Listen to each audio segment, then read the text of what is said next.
tell you one thing that did piss me off, though. Obviously, everyone who watches my stream will already know that I am massively critical of not just Labour's tax policy, but the entire tax structure of this country is completely broken, like from kind of base principles. I've been really positive on the Green Party's plan to equalise capital gains and dividends taxes with income tax, because I think not only is it unfair that capitalists get taxed less than workers when they do less work and are less valuable to the economy, I also think that it's also economically sound to do so because you want to disincentivize being unproductive, right? Making money off capital gains, making money off dividends, this isn't economically productive. We have a productivity crisis by having a better incentive to work rather than become a landlord and just live off of rental income and off capital gains income. You can do that by making it so that our tax system is more likely to incentivize the right behavior.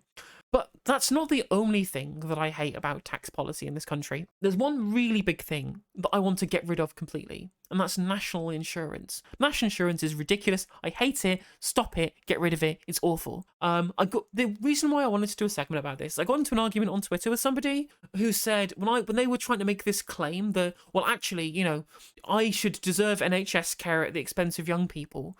This was a boomer I was arguing with, because I've paid into the NHS my whole life, and so I deserve to be able to get things back from it. And I'm like, no, that's not how taxes work. The NHS is paid for through general taxation of current taxpayers now, of which you are not one. You are not one of those anymore. I don't think that whether or not you've paid in or whether or not you contribute now should have any bearing on whether or not you have access to things like basic public services, and trying to create this division in the country about where our tax money goes, who is deserving of the proceeds of that tax money, when what comes out of our productivity, only a very small amount of that is labour and a small amount of that is capital. It's mostly just the natural world that we live in, the natural produce of the earth, and all of the technological advances have gotten to this point in the first place. Matt Bruenig, will always mention him every single stream, has a great video on this specifically.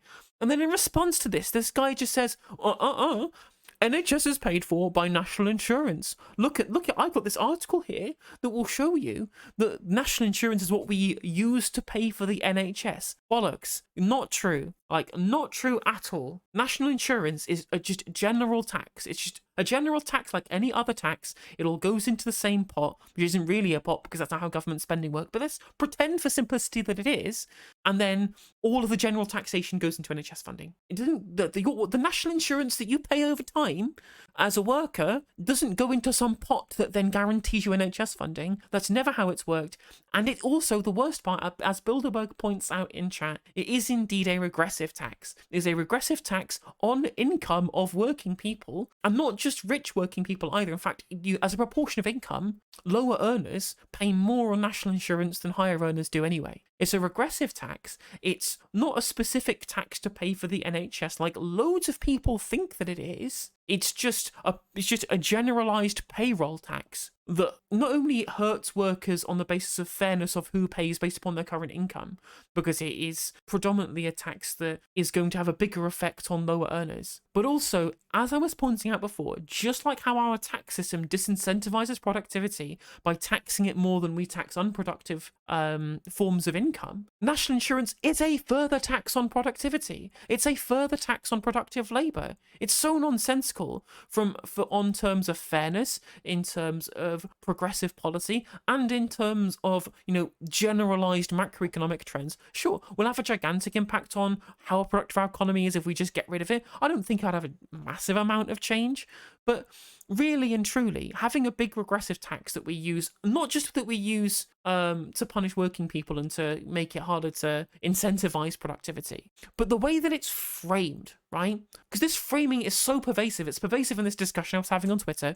It's also pervasive in terms of government messaging, right? So the Conservatives put up national insurance, even though they promised they wouldn't do, during the pandemic to pay for the NHS. It's not paying for the NHS. First of all, that's not how taxes work. And second of all, even if it was how taxes work, it's just a generalised tax that just goes into the same pocket as every single other tax that we do, right? We could tax wealth, we could tax capital gains, we could tax dividends. In fact, as Big Badge points out correctly in chat, we absolutely should tax capital gains more than we tax income tax, 100%, right? And then you could use the increase in capital gains tax and an increase in dividends tax, and of course a potential wealth tax as well, to subsidise tax cuts for working people, right? For people who do actually contribute to society.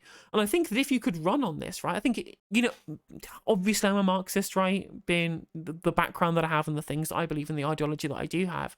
And, I'm going to always kind of gravitate towards policy and rhetoric that kind of views things within a Marxist perspective. But even if you're not a Marxist, right, Liam Halligan was talking about this. The GB News economic reporter that they have was specifically talking when he was a guest on Question Time about how it's bad that we tax people too much for people who are productive and do engage in labour.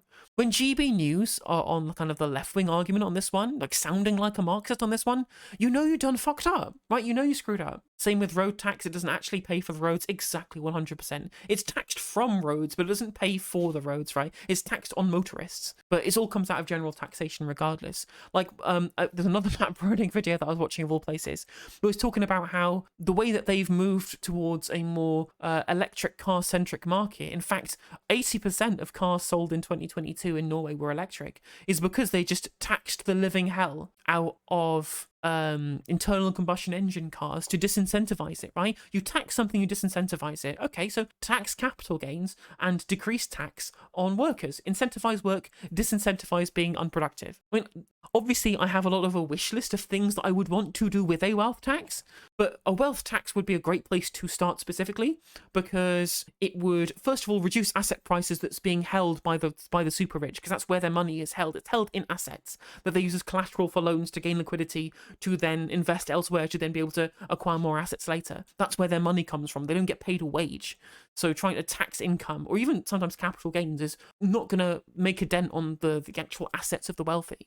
If you want asset prices to go down so working people can have a chance at social mobility to get access to those assets, you're going to have to make sure that the rich give up some of those assets. And you can't just eminent domain them under a capitalist system, right? That's going to be very politically difficult to get people on board with seizing the assets of the rich. So if you tax them to the point where they have to sell assets to pay those taxes, that's a better way of being able to be redistribution and asset seizure without actually seizing the assets in the first place. And then once you get to this point where we can start investing in certain progressive policies that's going to get us to the point where we're growing the economy, so we have a larger tax base for better funded public services, like the first thing on my wish list of this wealth tax, first of all, is make our tax system fairer, and second of all is that council housing, free school meals, child benefit, just basic policy that is progressive in nature that leads to a stronger economy. These are all things that we could be doing with this wealth tax. But there are plenty of policy that we could be doing that doesn't involve taxation at all. And this is why it's so frustrating. People come to me and saying, well, Labour can't do progressive policy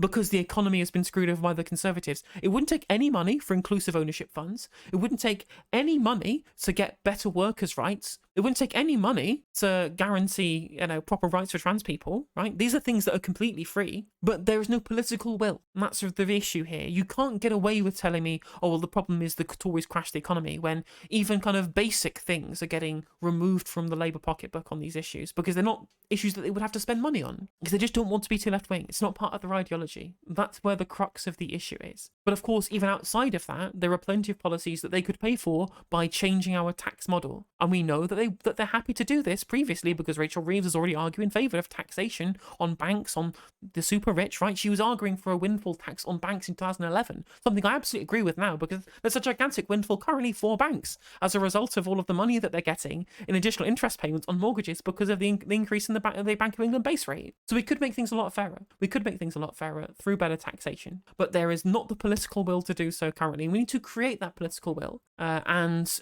by trying to frame this surreptitiously in a kind of Marxist way to get people thinking, get the population thinking about how people make their money, whether it's through work or whether it's through ownership, that will help breed class consciousness as well, kind of by proxy too. So that's my main argument for making our tax system fairer. But the main thrust of this is to stop taxing workers, which means reduce income tax, increase capital gains, and get rid of national insurance. It sucks, it's garbage. If you enjoyed this video, please do consider liking and subscribing. It does help out the channel and the algorithm. And if you click the bell notification icon, it will let you know when I go live and when I upload videos. If you'd like to follow me on social media, my handle is @NoJusticeMTG, and that is Twitter, TikTok, Facebook, Instagram, Twitch, and YouTube. If you want to support my channel in a more financial manner, you can do so by becoming a member for just 99p, by super chatting, or by supporting me on Patreon, with the link is in the description of this video, and hopefully I'll catch you on the next segment.